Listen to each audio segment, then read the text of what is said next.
Vargas, sou conselheiro aqui da nossa gestão, da OAB Campos, né? Sou membro também aí da Comissão de Direito do Trabalho, da Comissão de Prerrogativa, tá? Queria agradecer a presença de vocês e pegar um tempinho aí do dia de vocês para estar aqui hoje, escutar aí sobre o trabalho infantil, né? Sobre os mitos e as verdades em torno dele. Vamos lá. Tem aí na tela, mas também tem aqui, né, quem preferir ler aqui, tá? Ressalvo de imediato que esse assunto, o trabalho infantil, é de extrema importância. Ele é tão importante que nós temos aí o Dia Mundial do Combate ao Trabalho Infantil. Vocês sabem que dia é esse? O Dia Mundial do Combate ao Trabalho Infantil é uma data a nível internacional, tá? Então, aqui no Brasil, o Dia Mundial do Combate ao Trabalho Infantil coincide com o Dia dos Namorados, né? 12 de junho, né? Por isso que a nossa comissão aí teve essa ideia de fazer essa palestra sobre trabalho infantil, porque a gente está muito próximo aí dessa data. Esse dia aí que todo mundo gosta de sair com a namorada, com o namorado, sai para comprar presentes, né? A minha esposa, então, adora receber flores, né? Mas a gente não pode deixar passar despercebido que o dia 12 de junho também é o Dia Mundial do Combate ao Trabalho Infantil. Quem aqui nunca presenciou um caso de trabalho infantil? Eu tenho certeza que todos nós presenciamos um caso de trabalho infantil, mas passou despercebido. Quem nunca viu um vendedor de balas aqui em Campos, no sinal, por exemplo? Né? Então, passa totalmente despercebido. Aliás, segundo o PET, né, me informaram na Câmara de Vereadores há algum tempo atrás, que é o maior caso, né, em Campos é o caso do vendedor de balas, tá? Então, por isso que passa despercebido, a gente não tem esse olhar, né, diferenciado. Como vários casos passam despercebidos. Um caso que ficou conhecido recentemente do vendedor de balas foi um caso do menino Leozinho. Isso eu acho que a doutora Renata deve saber, porque veio lá de São João da Barra até. Né? O caso do menino Leozinho, parece que acho que o próprio irmão uma doença, ele estava com essa doença, por negócio de falar o nome, e através disso criaram um site de vaquinha, um site de ajuda coletiva. Ele conseguiu arrecadar muito dinheiro, né? Acho que mais do que o dobro do que era necessário, salvo engano. Mas o trabalho infantil ficou despercebido, ninguém falou do trabalho infantil. Ele ficou conhecido pela ajuda, pela solidariedade, o resto ficou despercebido.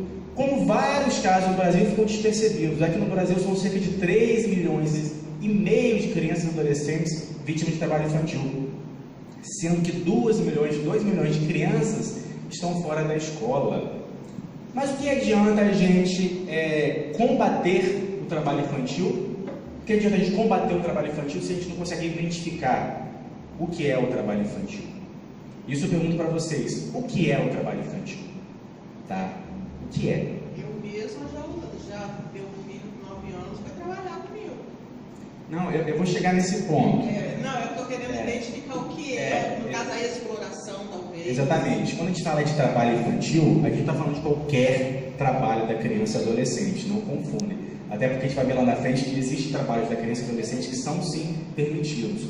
Quando a gente fala de trabalho infantil, a gente está falando de um processo exploratório, não de qualquer trabalho infantil. Por isso, eu particularmente nem gosto desse termo trabalho infantil, porque pode criar, né, essa dúvida em relação a isso. E para abordar o tema, né, eu elaborei 10 mitos para a gente tentar combater isso aí, tá? Esses 10 mitos foram elaborados através de uma breve pesquisa para a gente tentar abordar esse tema aqui nesse bate-papo, nem chamamos de palestra, nesse bate-papo aqui. O primeiro mito. Eu vou ler para vocês individualmente, para vocês irem pensando qual que é a verdade, né, por trás desse mito aí, tá? Mas depois a gente vai debater cada disso aí individualmente. Mito 1. Ajudar em casa é considerado trabalho infantil? Será que ajudar o pai, ajudar a mãe é trabalho infantil?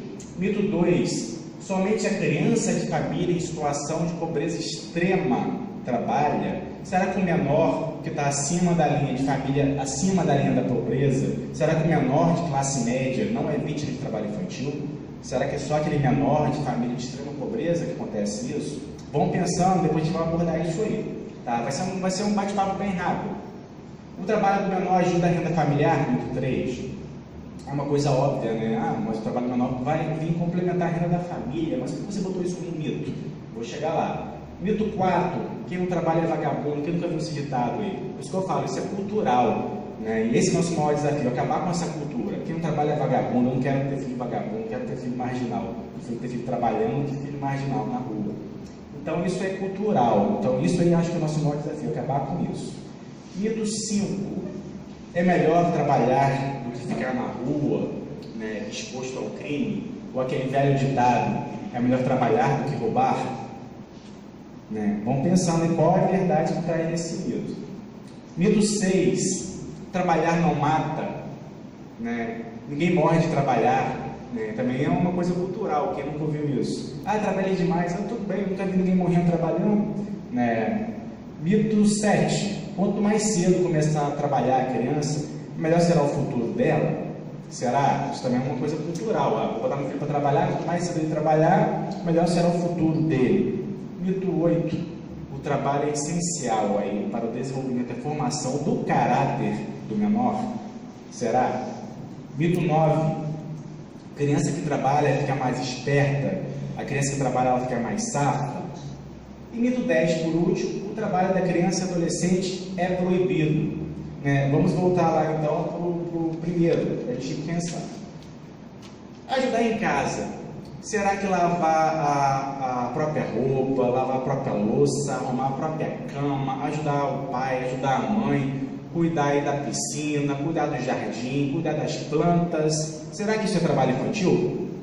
Não, pelo amor de Deus, isso não é trabalho infantil, isso faz parte da socialização da criança.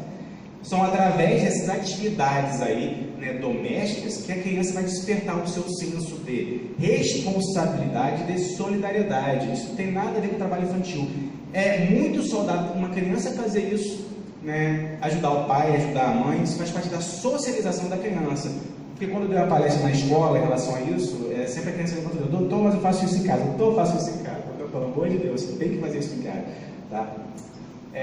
Vamos lá, o problema está onde? O problema está quando essa atividade ocorre a exploração dela, como eu disse antes, é um processo exploratório. Porque se há exploração dessa atividade, a gente vai estar diante de um trabalho infantil doméstico, tá?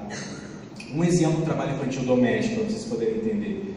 Quando uma empregada doméstica convida sua filha para ir até a casa, né, da dona de casa, da patroa que ela trabalha, e simplesmente para adiantar o serviço, para sair mais cedo, né? Ou simplesmente, às vezes, a patroa até dá um extrazinho, toma um extra, já que você trouxe sua filha, toma aqui um adicional. Pelo amor de Deus, não façam isso. Tá? Aí sim está configurado, né, o trabalho doméstico infantil.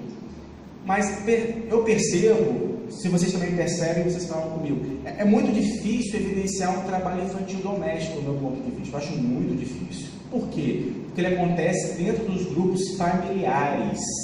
Né? Como você vai evidenciar isso? Né? É muito difícil de ser evidenciado. As denúncias do trabalho infantil doméstico são pouquíssimas. Tá?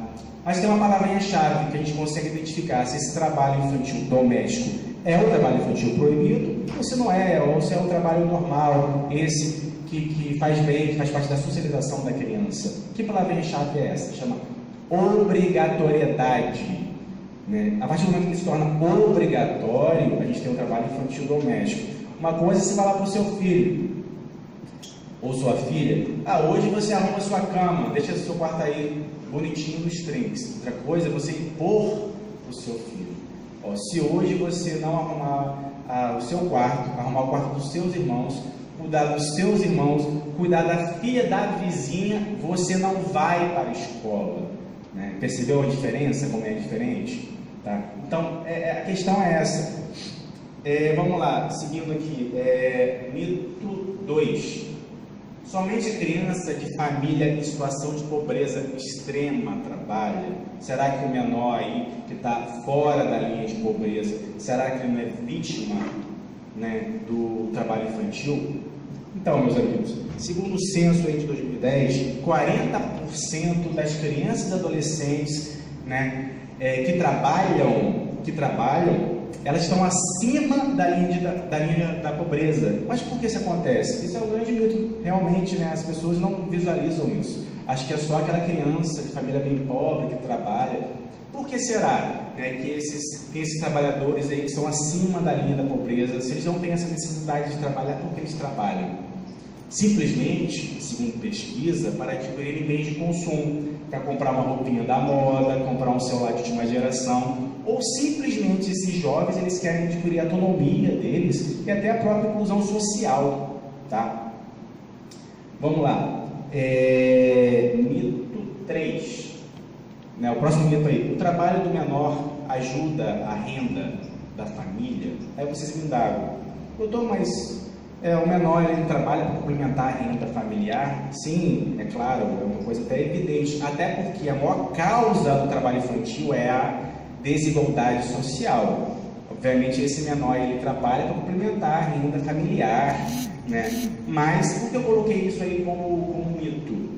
Porque se a gente entender que o menor ele tem que trabalhar para honrar os compromissos da casa, a gente está fazendo aí uma subversão de papéis. Não cabe à criança trabalhar para prover a família, mas ao contrário, cabe aos pais, cabe à família prover a necessidade do menor. Até porque se a gente entender o contrário, a gente teria essa subversão de papéis aí, tá? Por isso eu coloquei isso aí como mito, apesar de ser uma coisa evidente, né, que a criança ela trabalha para complementar a renda familiar, só para a gente não visualizar isso como uma subversão de papéis. Tanto é que nós temos direitos e garantias aí, nós temos direitos da criança e adolescente que são resguardados por lei. Quais direitos são esses aí que nós temos que preservar? Eu não vou ficar aqui lendo um artigo, né, porque mais para classes jurídicas, depois vocês pesquisam em casa, mas eu só vou citar quais são os direitos. Que direitos são esses que essa criança tem que ser resguardada? Tá? Quando a família falha, aí sim, cabe ao Estado e a toda a sociedade, né, dar uma formação adequada ao menor, mas acha que cabe à criança prover isso aí que é o problema. Então, quais são os direitos? Se prendendo aqui, restringindo aos direitos. Direito à vida, à saúde, à alimentação, à educação, ao lazer, à profissionalização, à cultura, à dignidade, ao respeito, à liberdade e à convivência familiar e comunitária, tá? O ECA também, o ECA foi recentemente alterado, né? O Instituto da Criança e Adolescente, no seu artigo 4, ele prevê praticamente os mesmos direitos, tá? Então não vou nem ler para vocês, mas para a gente ter noção aí que nós temos leis que resguardam aí, né, os direitos da criança. Então nós temos um tripé, tá? É família, é Estado e a sociedade que deve dar aí uma formação adequada à criança, tá? Só assim que a criança vai se tornar um cidadão pleno, tá? Só quando ele tiver todos os direitos aí resguardados. Mito seguinte: quem não trabalha aí é vagabundo. Quem nunca viu esse ditado? Quem não trabalha é vagabundo. Quem não trabalha é vagabundo, quem não trabalha é marginal. Quem nunca ouviu falar sobre isso? Tá? Acorda, não criei filho vagabundo, não. Então, isso é uma cultura, tá? Isso que a gente deve combater, né? Essa cultura do trabalho infantil, que acha que é bonito criança trabalhando. Meus amigos, o lugar da criança na escola, o lugar da criança é estudando. Vamos lá, seguindo. O próximo mito, deixa eu voltar para cá. O próximo mito, ele complementa aí esse mito anterior, tá? É melhor trabalhar do que ficar na rua? É melhor trabalhar do que ficar na rua exposto ao crime? Ou seja, é melhor trabalhar, né, do que roubar? Meus amigos, o trabalho infantil não tem nenhuma ligação, zero, com a prevenção da criminalidade. Não tem nenhuma ligação. Tanto é que a maioria dos presidiários, dos adolescentes que cumprem medidas socioeducativas trabalharam na infância. E não é só, grande parte do crime organizado decorre do trabalho infantil. Por exemplo, vou citar alguns: Né? O tráfico ilegal, né? O tráfico de drogas, o tráfico de entorpecentes, é uma coisa óbvia, todo mundo sabe quantas crianças, né, são usadas para esse fim, infelizmente é uma realidade nossa, tá? O trabalho escravo infantil, o tráfico de crianças para fins de exploração sexual, né? Na minha humilde opinião, esses dois últimos são os piores, são os mais desumanos, são as piores formas de trabalho infantil, tá? Falando em trabalho infantil escravo, tá? Não sei quem acompanhou aí, um tempo atrás teve uma matéria do Fantástico, de uma auditora fiscal do trabalho, o nome dela era Marinalva Dantas. Ela tem uma trajetória muito corajosa sobre o trabalho infantil, né, escravo. Quem quiser pesquisar, estiver fazendo alguma matéria no TCC, ela foi ameaçada de morte, ela tem uma trajetória bem corajosa. Você acha fácil aí na internet sobre a vida dela. O nome dela é Marinalva Dantas, é auditora fiscal do trabalho. Tá? Vamos lá, prosseguindo. Próximo mito. Ninguém morre de trabalhar, trabalho não mata. Quem nunca escutou isso aí? Qual a verdade por trás disso, meus amigos? São mais de 12 mil casos aí, né, envolvendo acidentes de trabalho, envolvendo crianças e adolescentes. Infelizmente, muitas dessas chegaram a falecer. Qual a verdade por trás desse mito? São fadigas, são lesões na coluna para a criança que pega peso, problema de audição para a criança que trabalha com ruído, né? São vários problemas. O corpo da criança ele está em desenvolvimento, ele não foi feito para isso. Existem atividades que são tão insalubres que só são para crianças, para adolescentes e pessoas em geral a partir dos 18 anos de idade. Tá? Seguindo, próximo mito aí, mito 7. Quanto mais cedo começar a trabalhar a criança, melhor será o futuro dela. Será que o trabalho precoce, né, faz bem assim para a criança? Quanto mais cedo ela trabalhar, mais chances ela terá na carreira. Grande engano também, tá? O trabalho infantil, ele não só tira o presente da criança, como ele tira o futuro da criança. Não só da criança, como de todo o país. Essa criança que é inserida precocemente no mercado de trabalho, normalmente ela é inserida de uma forma inadequada, sem CTPS, carteira de previdência social anotada. Ela terá poucas chances de progressão na carreira, ela será uma baixa remuneração. Tive um caso já faz algum tempo, passou por mim, sem citar nomes, obviamente, de uma adolescente em torno de 16, 17 anos. Ela tinha que trabalhar os domingos, né? Ela trabalhava de domingo para segunda, terminava de segunda de madrugada. Ela trabalhava os feriados, ela trabalhava no ambiente insalubre, porque era uma rede de fast food, tá? Consequentemente, ela perdeu de ano letivo por faltas, porque essa adolescente não conseguia comparecer à escola às segundas-feiras. Ela estava exausta, ela terminava na madrugada de domingo para segunda. Como que ela ia estudar? Né? Ela estudava de manhã para trabalhar de noite. Enfim, pergunto a vocês, que futuro essa adolescente teria, né, se ela continuasse no mercado de trabalho? Ela seria uma mão de obra barata, uma mão de obra desqualificada, com pouca chance de progressão na carreira. Por isso que eu falo como o trabalho infantil retarda aí, né, o futuro e o presente da criança, não só da criança como do país. Como um país se desenvolve com uma mão de obra desqualificada? Né? Não tem país aí que consegue. Tá? Seguindo aqui, próximo mito. O trabalho é essencial para a formação, para o desenvolvimento do caráter da criança? Será? O trabalho é essencial para a formação do caráter? Meus amigos, criança precisa de tempo, tá? Para brincar, para estudar, para descansar. São condições que já favorecem aí a formação, o desenvolvimento do caráter da criança. Ela não precisa trabalhar para isso. Fora a educação que ela recebe em casa, né? E a escola vem complementar. Você afastar a criança da escola, né? E afastar a criança da sua família, a criança vai ficar o quê? Desprotegida, a criança vai ficar vulnerável.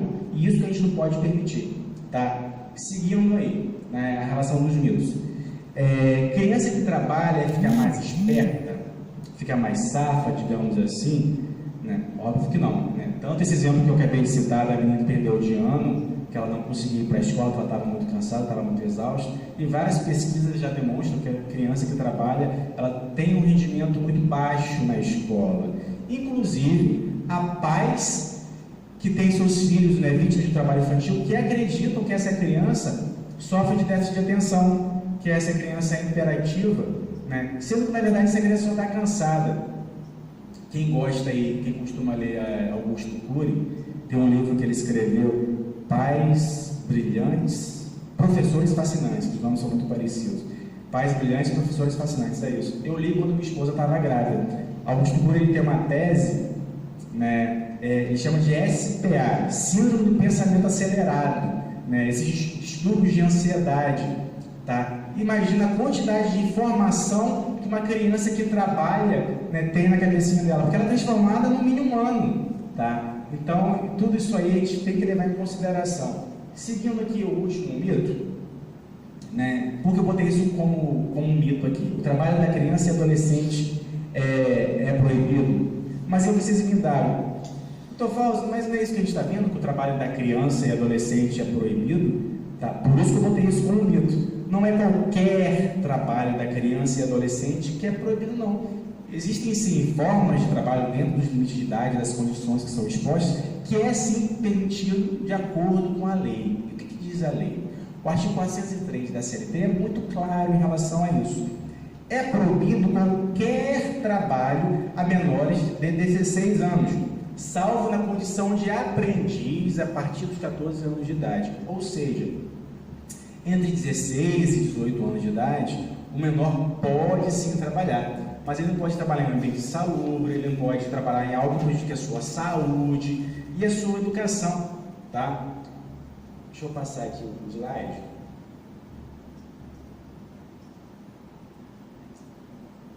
Do artigo 403, aí depois vocês continuam a leitura em casa, né? O 405, ele fala aí dos ambientes insalubres, tipo posto de gasolina, tá? Vamos lá. Então, eu acabei aqui os 10 mitos, tá? Só foi para a gente abordar o tema, né, sobre o trabalho infantil de uma forma mais interativa. Mas eu não posso encerrar aqui esse bate-papo sem falar de um assunto aí muito polêmico, tá? Que sempre criou muita repercussão, tá? É o trabalho infantil dos atores globais. Quem nunca se indagou aí, viu uma novela Carrossel, né? Minha sogra mesmo perguntou esse dia, mas tanta criança trabalhando aí na novela, isso não é trabalho infantil? Tá? Então sempre surgiu essa dúvida, né? Sempre teve essa dúvida no ar aí, tá? Desses atores mirins aí. Mas o que se alega é o seguinte, que as consequências para esse artista, né, mirim, é muito diferente para aquela criança que de fato é vítima do trabalho infantil. E a falta ainda de legislação específica quanto ao tema dificulta aí esse controle. Então cabe ao judiciário e aos pais desse menor, desse artista, através do seu bom senso do equilíbrio, analisar isso, tá? E a quem compete, né, expedir esses alvarás judiciais, essas permissões individuais para que essa criança aí, né, trabalhe. Por isso que eu falo que cabe ao judiciário também, porque é através do judiciário que vão ser expedidos esses alvarás judiciais, essas permissões individuais para que a criança trabalhe, tá? Após a emenda constitucional 45 de 2004, que alterou o artigo 114 da Constituição Federal, essa emenda ela ampliou a competência da Justiça do Trabalho, principalmente para as relações de trabalho em geral. A partir daí, que aconteceu as divergências, começaram a achar que competir agora ao juiz do trabalho, a Justiça do Trabalho emitir esses alvarás aí, né, julgar essas questões, essas permissões individuais aí, porque estaria dentro das relações de trabalho, que foi ampliada aí com a emenda constitucional 45 de 2004. Até que esse assunto chegou ao STF recentemente, aí, ano passado nós tivemos uma DIN, tá? Esse assunto chegou ao STF e o ministro Marco Aurélio, ele pacificou o tema aí, tá? Definindo uma liminar nessa ADI, né, 5326, que ele suspendeu aí, ele definiu essa liminar, ele atribuiu à justiça aí comum, através do juizado de menores, juizado da infância e juventude, expedir, né, esses alvarás judiciais, essas permissões individuais do trabalho, tá? Como sempre foi, né, tinha essa questão de ter um juizado especial na Justiça do Trabalho. Essa DIN, ela foi proposta aí pela ABERT, Associação Brasileira de Emissoras de Televisão e Rádio, contra normas conjuntas aí do Ministério Público e do Judiciário, né, que entendia que caberia, a partir da emenda, a Justiça do Trabalho expedir, né, esses alvarás judiciais, que até então era do Juizado da Infância e dos Menores, e hoje continua no Juizado da Infância dos Menores. O ECA também, no seu artigo 149, inciso 2, ele dispõe a possibilidade de crianças, né, trabalharem em produções artísticas, e novela, propaganda, atividades circenses, estaria tudo dentro disso, tá? O ECA também, a Convenção 138 da OIT, Organização Internacional do Trabalho, também prevê no seu artigo 8º essa questão que é através das permissões individuais que as crianças são liberadas para trabalhar. Contudo, essa convenção aí, esse artigo, ele não fixa limite de idade, por isso que a gente fala que não existe legislação específica em relação ao tema. O caso aí mais conhecido no Brasil de trabalho infantil envolvendo artista mirim, é o caso da menina Maísa. Quem não lembra da Maísa? Aquela menina bonitinha, cabelo todo cacheadinho, toda esperta lá do SBT. Tá. A Maísa, ela apresentava programas no SBT todas as manhãs, né, esses programas matinais, como tinha, né, na época Xuxa, Eliana, foi substituindo uma outra geração, bem depois aí da minha. Então não acompanhei, mas eu lembro da menina Maísa. A Maísa fez tanto sucesso no SBT, que o Silvio Santos convidou a Maísa para participar de um quadro, né, no programa dele aos domingos. Tá? Domingo aí eu acho que é o programa do Silvio Santos aos domingos que tem mais audiência no SBT. O que o Silvio Santos fez? Em um desses programas aí, o Silvio Santos perguntou a Maísa de que ela tinha medo. Aí a Maísa disse que tinha muito medo de monstro, tinha muito medo de bicho.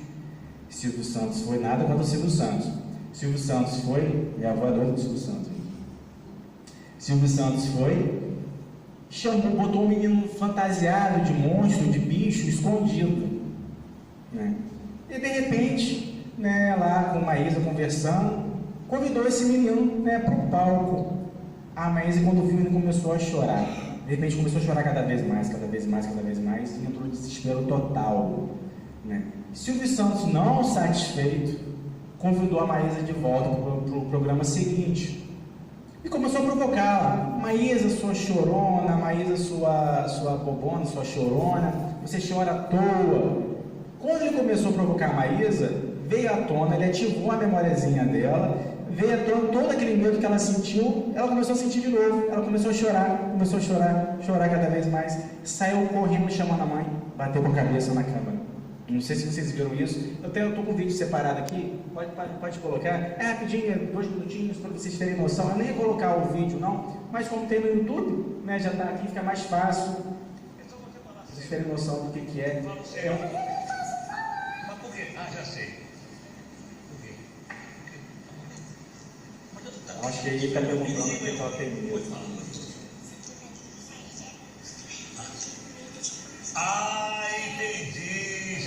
Entendi, já sei. Não, mas eu não vou mandar você beijar.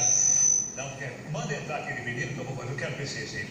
Não, me disseram, fica aqui. Deixa eu ver se ele fez de propósito ou se ele fez de ainda que a atividade da Não, peraí, você está chorando por causa de... bateram em você, coitada. Bateram nela, tá vendo só? Que maldade. Não, já sei quem bateu em você.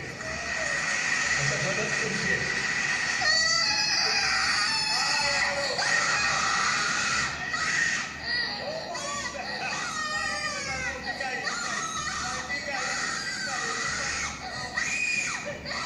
Ela tinha fobia, não é questão de medo, é fobia. Vai embora, vai. Vocês já tinham visto esse vídeo? Eu também Isso descobri só depois que eu trabalhei na legal. Não, fica Ela foi desesperada. Tá bom, então vai embora. Ô Maísa, ele foi embora já. Aí ele não satisfeito, vamos dar para o próximo programa, que vocês vão ver o que aconteceu aí. Tá bem rapidinho. Mandaram perguntas? Eu não quero mais conversa com você. Tá bom. Porque você, na semana passada, você deu um vexame. Ficou chorando aqui no palco como se fosse uma criancinha de 1 mês de idade. Não fala, não fala. Eu não estou falando, eu só digo que você ficou chorando. Tem alguma coisa demais eu falar que você ficou chorando? Eu não gosto. Ah, você não gosta de chorar?